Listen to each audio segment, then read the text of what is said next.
C'est au centre du ministère de la Culture et Art que nous venons de rencontrer une grande personnalité musicale. Celui-là qui a fait la pluie et le beau temps continue toujours à donner de la joie avec ses thèmes. Un chantre qui apporte aussi des solutions au cœur brisé. Là, nous l'appelons le frère Aimé Nkanou. Nous savons tous, avec ces mélodies extraordinaires, ça nous ramène vraiment à avoir toujours confiance en Dieu et avoir confiance en nous. Donc j'ai dit déjà bonjour, frère Aimé Nkanou. Bonjour mon frère. Meilleurs vœux. Merci pareillement. Et meilleurs vœux à tous qui nous regardent. Ah ben sinon, dites-moi un peu comment vous avez passé, vous avez débuté cette nouvelle année.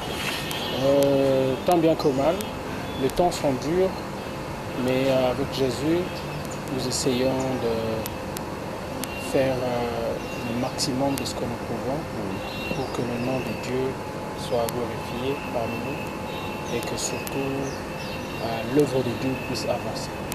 La conversion est venue quand? Bref. Alors la conversion est venue, j'avais 14 ans. J'étais à l'église déjà comme fils d'un diacre, mais la rencontre personnelle est arrivée lors d'une campagne Matadi 88 du Campus pour Christ. C'est là que j'ai reçu Jésus-Christ comme mon Seigneur et Sauveur. Et jusqu'aujourd'hui, je continue à faire le parcours. Mais c'est comme dans le moment où vous avez se sentir artiste, vous rappé au composant. C'est à quel moment? Bon, déjà tout petit, on chantait à l'école. Au fur et à mesure, on grandissait. On se distinguait en matière de chant. Ils allaient à la classe, ils allaient à la chorale, ils allaient à la quartier. En tout cas, tout le monde a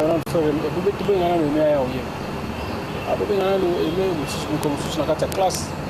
Prof, absence, le jour où ils avaient l'absence de la prof, nous on restait, j'étais avec un ami, Dani Wassolo, on m'a dit. On chantait. Oui, mon ami, sur la classe, le professeur Kotagi, non, préfet. Professeur Kotagi, il s'occupe de voilà, pour ma musique profane ou bien musique à Enzo? Non, à l'époque, jeune, on chantait musique profane, mais on mélangeait quoi, on allait à l'église. On mélangeait le professeur Kotagi, il s'occupe de silence dans la classe, car on va voir, il balai, c'est tellement beau que le préfet, dans ma télévision, a beau continuer. Ah, tu es juste alors, c'était des périodes où on se rendait compte qu'on avait quelque chose de différent avec les autres, c'était le chant. Malheureusement, mon ami et frère est resté à Matadi, il fait ce qu'il fait. Moi, j'ai eu la chance de Yaouyan à Kinshasa. C'est là que j'ai rencontré le groupe Sangamalamu. C'est avec eux que finalement j'ai commencé à faire mon parcours jusqu'à aujourd'hui. Mais étant on est dans la classe au loco, rappelez-vous que c'était un Zembo. Bon, après, ils avaient une école kimbangiste. À l'époque, on a eu un Zembo Mete. Talatina ngaina lingaka nkolo Yesu. Talatina ngaina naka nkolo Yesu. Oh. Yesu akufeli ngai, alongoli ngai na pasi. Yesu apesi nga bomoi ekosilaka te. Yesu atonda molingo ntina nini ngai na banga. Yesu atonda bokasi ntina nini apesanga te Yesu. Talatina ngai nalandaka nkolo Yesu. Talatina ngai nalingaka nkolo Yesu. Oh oh. Donc, est-ce que tu as envoyé Boyo Guindé? Non, mais même effets ma période.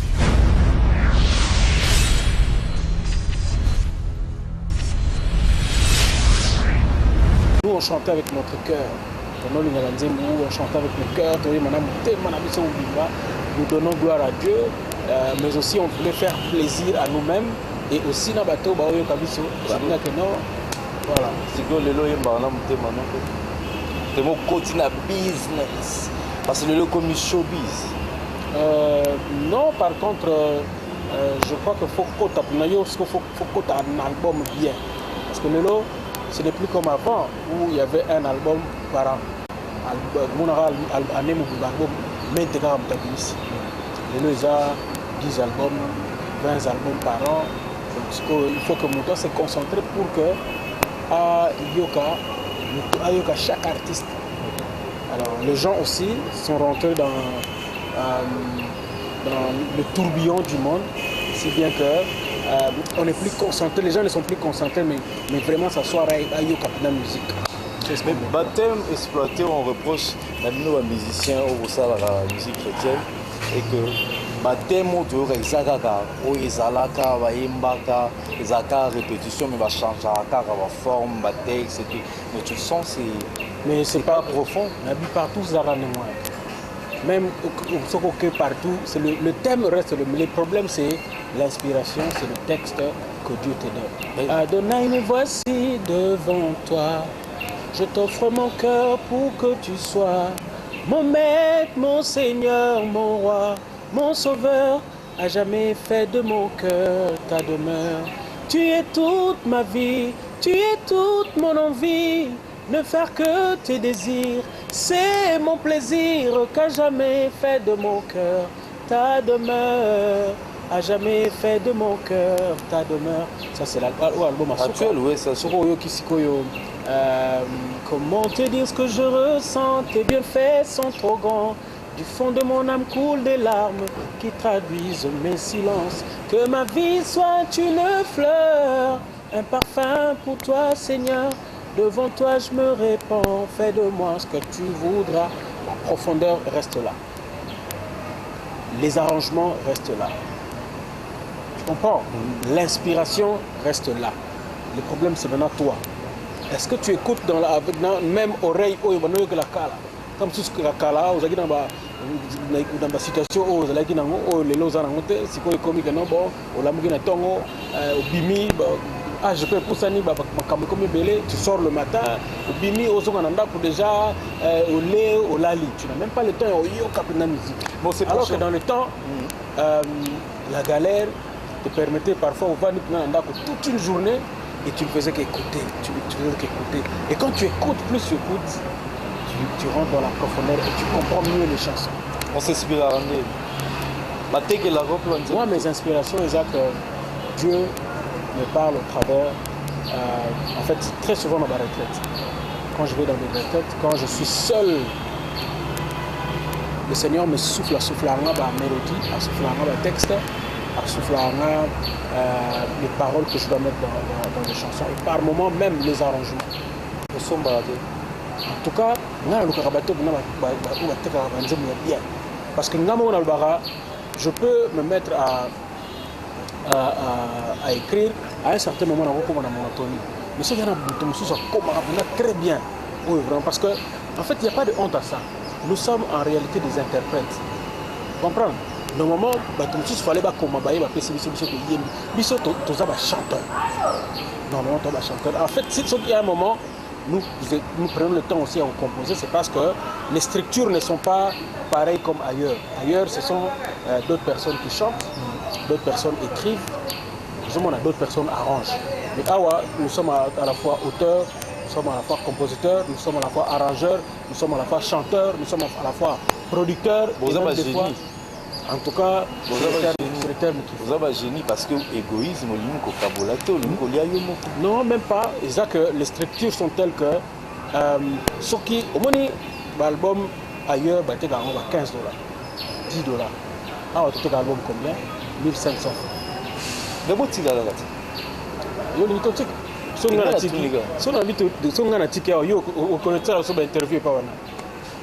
c'est ça le problème, c'est-à-dire que ce qui est au Rubik Nganatika, c'est-à-dire que mon frère Jancy Amur,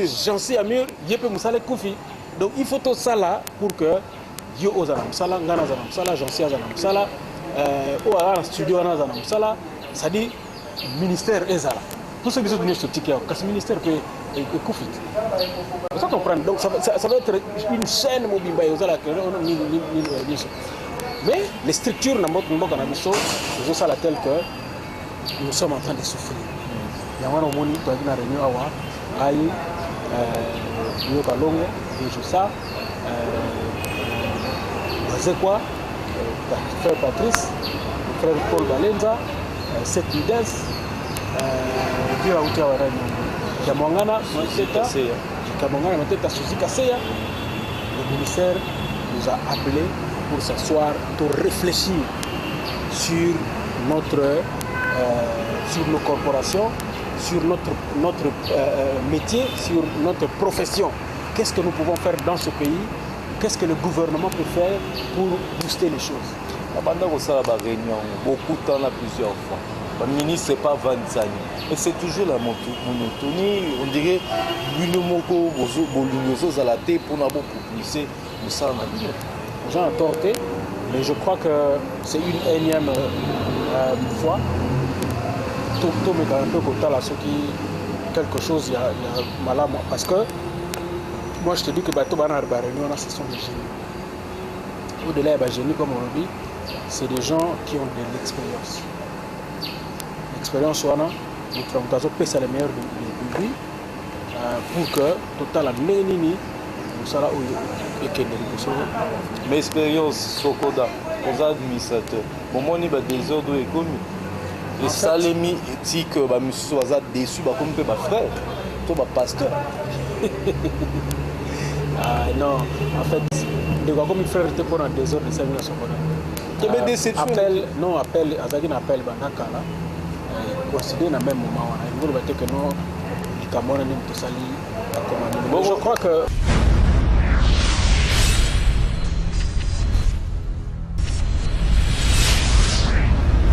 ce qui se passe les dans Sokoda, je crois qu'il n'y a pas d'autre mot. Il y a manque à Bolingo, manque à unité, et puis manque à vision. D'un certain nombre de bateaux. Et puis le diable, il faut ajouter, donc tout ça, c'est le diable. Et ça, l'état de vie à bateau, le diable. L'état de vie à moto, à l'inga, à joie, à avidité. Oui. En fait, déjà que nous sommes une société qui doit penser à tous les artistes. Mais il y a des gens, par le moment, qui pensent à eux, quand ça on a pas qui pense que Madame Société et Van Daboye que et continuer d'engager les autres. Mais si on a parce que vous avez le rôle de Sokoda dans Sokoda. Nous sommes aujourd'hui 30 administrateurs. Bientôt il faut que l'Assemblée générale, l'Assemblée générale a 12 administrateurs. Il y a 12. Il faut ça. Parce que normalement, la musique chrétienne, jusque-là, la personne qui s'est imprégnée le mieux dans Maramouan Zanga. Je connais le fond, les fautes en comble. Par rapport à Baton, on va dire qu'il tourne un poteau. Aussi, il y a structure, il y a SACEM, Sabam. Aussi, j'ai de l'expérience, j'ai aidé à apprendre à non pas seulement ça, de Vandi, na Blaise Boula, je crois, depuis 2011. Donc, Lélo, de comprendre très bien. Lélo, tu n'es pas ministre quand on veut, parce qu'il a une considération à comprendre que nous avons compris les choses et que nous pouvons booster les choses. Mais dès que vous avez Sokoda, vous avez COP. Mais pourquoi tu as COP? En fait, Sokoda a copté. Nous avons un point de vue dans le Sokoda a copté. Sokoda est sa société. La société bien structurée, dans un texte bien structuré. Seulement, il y a eu des gens qui veulent mettre du désordre parce qu'ils veulent en profiter de manière personnelle. Alors, mais le ministre a compris tout ça. La grande solution, c'est que nous allons tous partir à l'Assemblée générale pour harmoniser les textes en tenant compte, il y a des normes, il y a OADA. Et après, ça va être le calme va reprendre. Musicien avant journaliste à commis à gérer pour l'instant intérim. Est-ce que c'est ça normal? C'est le... Bon, moi vraiment parce que c'est ça l'embrouille qui nous a amené dans tout ce que nous sommes. En réalité, ce comité que vous voyez n'existe pas en réalité sur papier.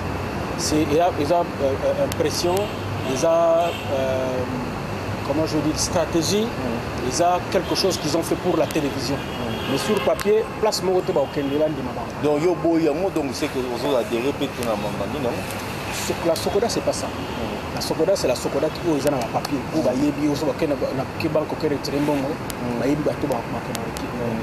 Mais moi, je ne veux pas être parti pris d'une part ou d'une autre.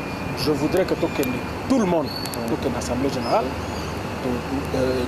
l'administrateur Asika, et puis la société va continuer. Mais en tant que chanteur, aux ans d'expérience, aux ans messagers, on a besoin de vivre.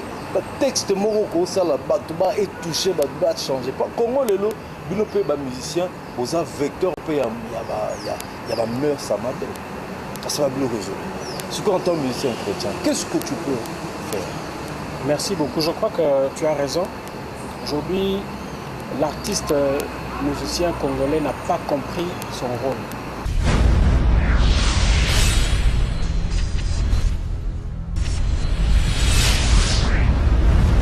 Il n'a pas compris que Aza, comment on dit, Aza, Aza a opinion, Oyo, il faut conduire soit une erreur ou conduire une raison. Tu dois comprendre. Ce qui fait qu'aujourd'hui, même la population, regarde, les Chégué sont les fruits de nos artistes, de quelques artistes du Liban. Chégué Lelo ont été encouragés. Le phénomène a été encouragé par quelques artistes. Moi, je ne suis pas là pour citer des noms. Non, juste parce que vous avez donné, juste, je dirais, vous avez mis la sauce, les piments plutôt dans la sauce. On est bon ça. Mais ce que, tant on le bâche, artiste, on a tout pour non, en fait, les phénomènes Chégué, d'abord, à la base, ils ont les responsabilités de mes parents, qui aujourd'hui ne prennent pas la responsabilité de leurs enfants qui se retrouvent dans la rue. Mais maintenant, le phénomène Wana est commis encouragé par un certain nombre des artistes. La mission là. Oui, mais papa, on a pas cité Bakomba dans la télévision. Nous avons pas cité Bakomba parce que nous, moi, bon, il prouve que nous avons la justice. Mais il y a lobby ici. Moi, je les connais. Je ne peux pas le dire à la télévision. Je ne peux pas le dire à la télévision, je ne peux pas le dire dans les médias. Compte tenu, il y a une réalité. Mais seulement nous le savons. Ce que je le dis, c'est quoi? C'est que nous avons une grosse part, il y a responsabilité. Ailleurs, Tchégué Moutou a commis une grande personnalité. Il doit contrôler sa marche.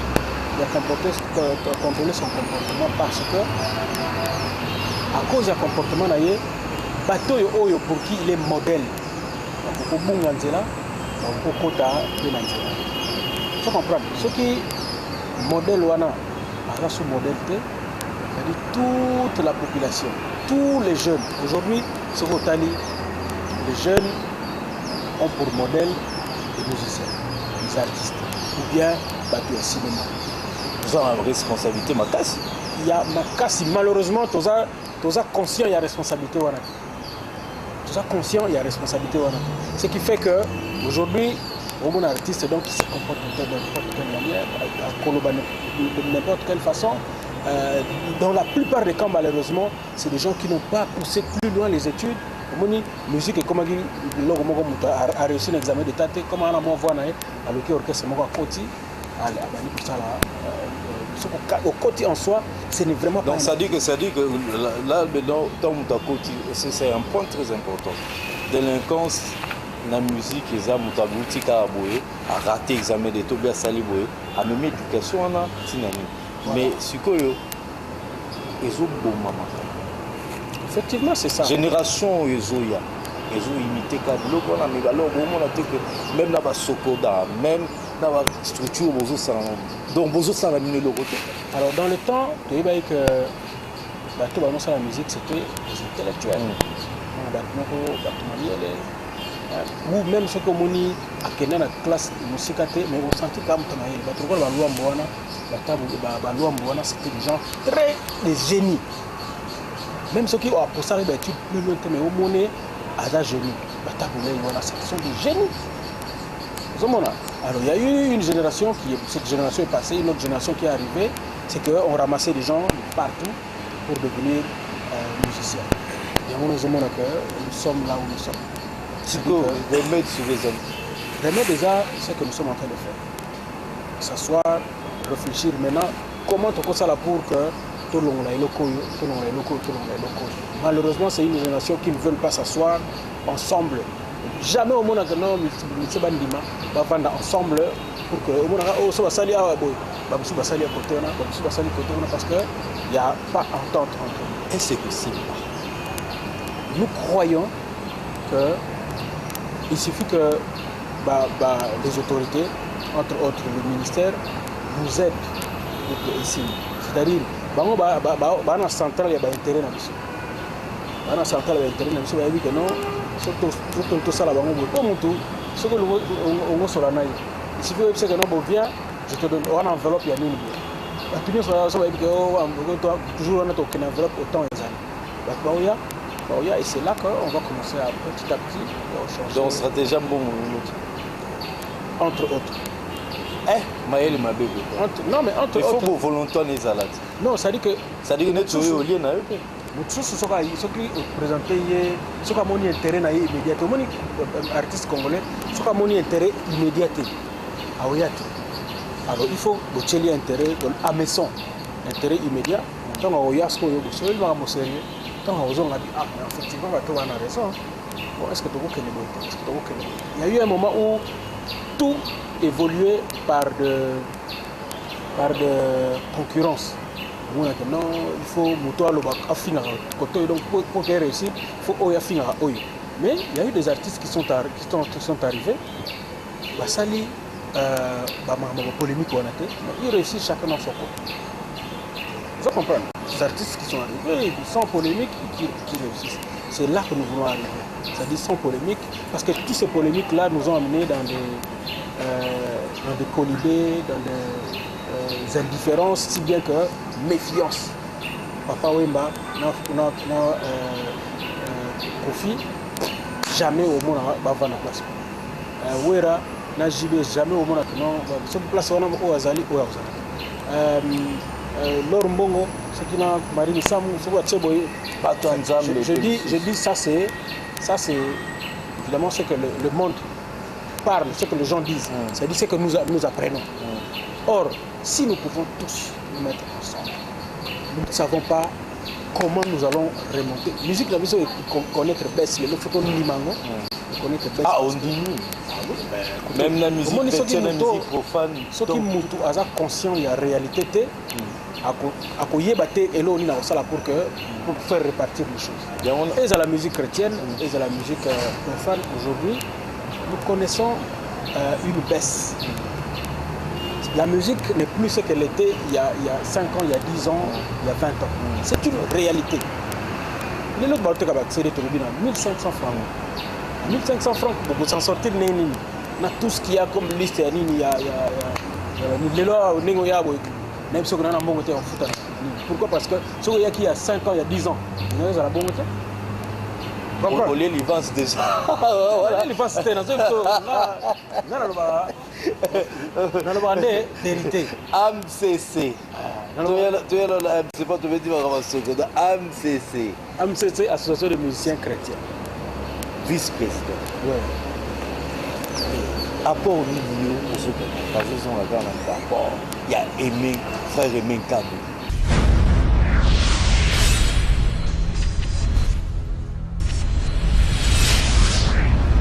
En fait, non, mais il est vrai que partout, le problème ne manque pas. Mais nous cherchons à la mesure du possible de trouver des solutions. Comprendre. C'est-à-dire que Place Monsieur Toza, nous avons un programme. Nous avons pensé que tout ça la mutuelle la santé pour tous les musiciens, c'est-à-dire que chaque musicien a en règle de cotisation, a capable de se faire soigner sur gratuit. Bon, aussi, vous avez par exemple, à un moment là, parce que vous avez un bon il y a une mutuelle la santé, on a l'arrêté, ok, va faire soigner gratuitement. Il y a un déplacement dans ça. Dans l'école non, santé. La santé, l'éducation, parce que c'est sa base. Il y a une santé dans la santé. Chaque musicien a un règle dans la cotisation à se faire soigner sans payer. Se faire soigner sans payer. Donc c'est déjà avancé mon compte. Il y a avancé, mais il y a un problème d'éducation parce qu'il y a bien peu dans ma partie en tant que... L'éducation est que tant qu'on va ensemble, on se donne des conseils, on se donne des idées, on se dit des réalités et on se dit comment faire pour remédier à ce problème, comment faire pour contourner les difficultés à ce problème. C'est ça. Des fois, ma maison tombe, vous savez gérer. On essaie de gérer les problèmes. Tout ce qui est problème, on essaie de gérer parmi nous. Mais, chrétien, oiseau Yimbelanzam, Aza, la lecture de la société, en tant que musicien chrétien, vice-président, il y a Anne Cécile, et le revenu de Boïb, ça n'a pas téléspectateurs dans le monde entier. La question par rapport, il y a dans le bien, en tant que musicien chrétien, vous avez un rôle marqué pour transformer le cœur, l'état de vie là-bas. Parce que le lot, tu comprendre que l'état de vie là-bas, que c'est déterré, l'homosexualité commis, le lesbianisme commis, et commis vraiment beau.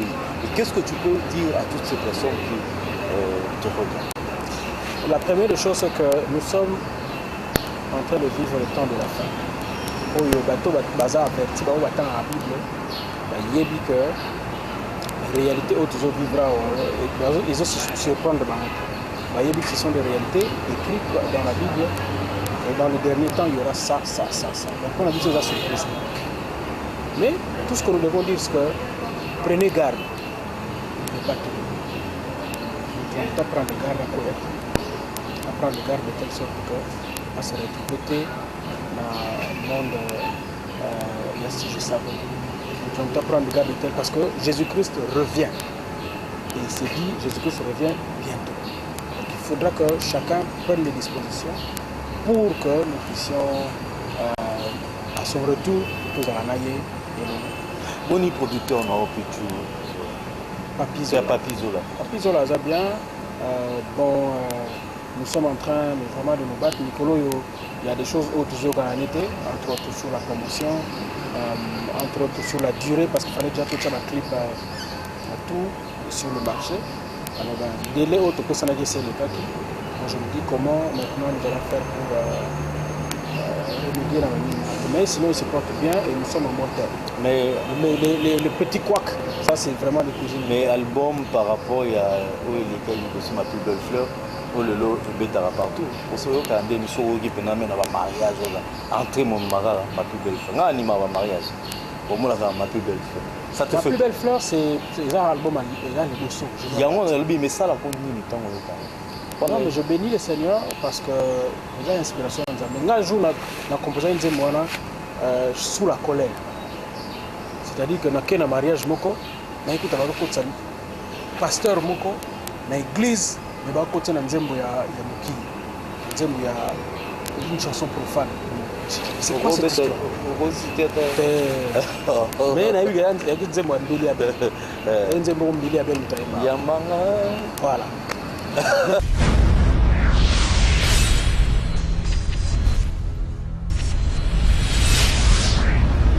C'est pas possible. Radio église, parce que notre musique, une musique sacrée, parce que c'est joué dans un lieu sacré de l'église. L'autre musique est une musique profane parce que ça ne peut pas se jouer normalement à l'église. Maintenant, ce jour-là, on jouait ça. J'ai dit non, il faut que j'écrive une chanson que Bande Konabiso, Marie Bamouchissé, pour l'envoyer. Mais ça, la joie, la plénitude. J'ai béni le Seigneur. Un projet? Un projet, c'est que nous voulons mettre en place une structure qui va vraiment aider, non pas seulement Bisso, mais les jeunes. Nous avons dans notre groupe beaucoup de talents et nous voulons vraiment les aider à partir de la structure. Voilà l'idée d'ailleurs. L'idée, oui, l'idée. Par rapport au groupe, non, bah, il va appeler comme un groupe. Amina Gospel. Amina Gospel. Voilà, on va répéter. Dans ma campagne avec le son sur le numéro 2210. Voilà. Alors, la ligne n'a pas été chuté. L'album n'est pas l'album. Sincèrement, album et ça là que Emekano, le frère Emekano, Azala, bon, chaque album a un objectif. Chaque album a un objectif. Où il va atteindre le message à chaque album. Même ce qui, je vous dis que je devrais peut-être ne pas le dire. Parce que nous avons un concepteur. Mon erreur, Jacob Assalaki, c'est de dire à ses enfants que l'Axanaba n'est qu'un Joseph Mille. Mais ça n'a quand même. Mais Jacob a l'acquis qu'il y a un Joseph Mille. Conséquence, c'est parce que les côté et même tout ce que moi je préfère ne pas montrer l'enfant que j'aime le plus.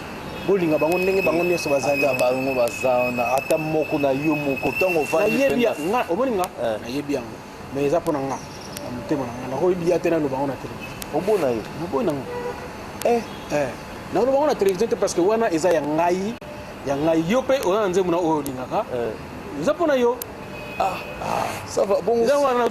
Quelle est ton émission? Mon donc l'émission vraiment où il y a danger ça. Oui, alors, quand tu es réalisateur à Salingasine que tu es vraiment la soute.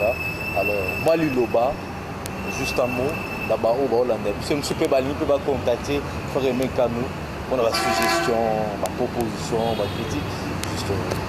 Non mais je remercie Batono sur la Bisso. Et puis remercier CD Production. En tout cas, c'est le professionnalisme.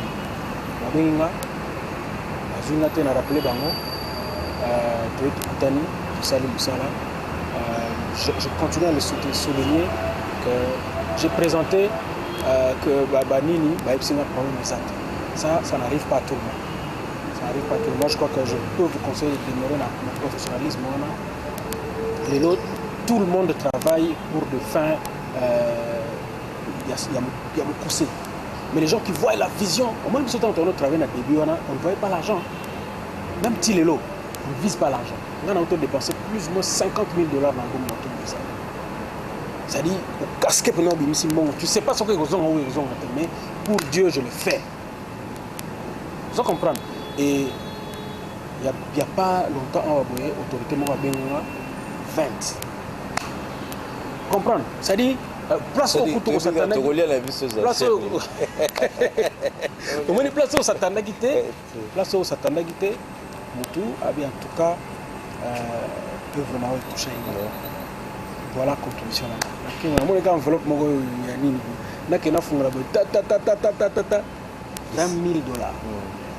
moi, j'ai dépensé sans savoir comment ils ont.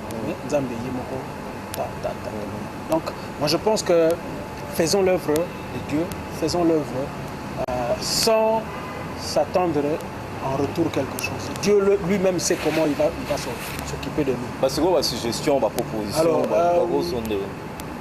d'abord, numéro contact. Moi, je ne crois pas que je sois un bon donneur de leçons. Mais s'il y a quelqu'un qui veut que tu partages l'expérience, pour moi, expérience à Mouké, je crois que c'est mieux de partager en dehors de la caméra. Là, je suis humble, je ne peux pas plus dire que non, bon, l'expérience, mais les conseils,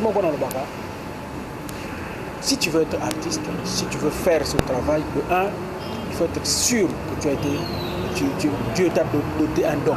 C'est-à-dire soit tu es yemba, soit tu es un instrument, soit tu es composer ou tu arranger. Il faut la sûr là-dedans. Et de deux, il faut la sûr que nous avons mis bengi. Donc, si on est sûr que nous avons bengi, il faut la convaincre qu'à un certain moment, nous avons bengi pour nous faire la. Et puis il y a Souka, tant au bureau que nous allons avoir il y a Souka, il faut un amour du travail bien fait. C'est-à-dire, ceux qui vous ont convaincu que vous avez un talent, vous ont convaincu que nous avons bengi, vous ont convaincu que faut chaque nous sala penda liboso. Il a mis ça toi, et ça la que lobby ba lobby. Merci. Numéro contact pour tous ceux qui veulent me contacter pour partager l'expérience. Et ça 00243 81 88 777 66 00243 81 88 777 66. Ok. Ma émission tu as l'habitude ceux qui invité tu en bas qui est la Souka ya comme journaliste comme invité. Bon regarde. Oui, c'est une question par rapport à la. Alors objectif na bino nini? Objectif na yo personnellement Zaranini tant au salaire à l'émission. Informer, former et divertir. C'est le nom. Alors mesdames et messieurs, c'était un grand plaisir pour nous de recevoir ce grand homme. Il est moi mon coup